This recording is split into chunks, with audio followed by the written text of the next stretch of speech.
राज्य में आरक्षण का मुद्दा एक ज्वलंत मुद्दा बना हुआ है। इसी बीच नासिक में मराठा बनाम ओबीसी को लेकर सोशल मीडिया पर विवादित पोस्ट डाली गई।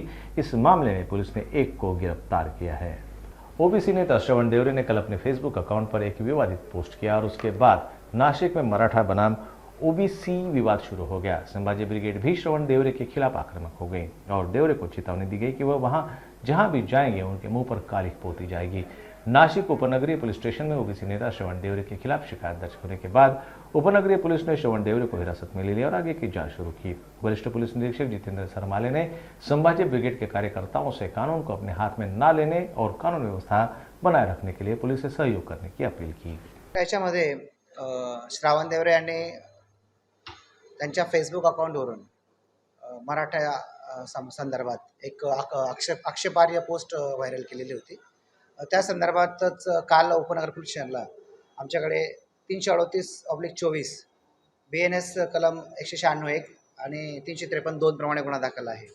त्या गुन्ह्याच्या अनुषंगाने आम्ही त्यांना या ठिकाणी ताब्यात घेऊन या ठिकाणी योग्य ती कायदेशीर कारवाई त्यांच्यावर केलेली आहे। त्यांचा मोबाईल पण आम्ही त्या ठिकाणी पंचनामा करून जप्त केलेला आहे।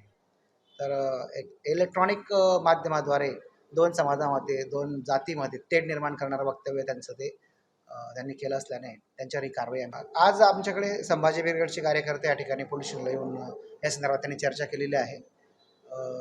तूर्त त्यांनी काही आमच्याकडे लेखी काही दिलेलं नाही आहे, पण ते आमच्याकडे एक निवेदन सादर करणार आहे आणि याच्यानंतर प्राप्त होणारे जे निवेदन असतील ते या गुन्ह्याच्या अनुषंगाने पुरावे म्हणून आम्ही त्या ठिकाणी त्या गुन्ह्यात ते समाविष्ट करणार आहोत। कायदा मोडू नये असं आमचं पोलिसांचं म्हणणं असेल, कारण की यांनी कायदा हातात घेतल्याने यांच्यावर गुन्हा दाखल झालेला आहे आणि कायद्याच्या चौकटीत राहून पोलिसांनी त्यांच्यावर कारवाई पण केलेली आहे।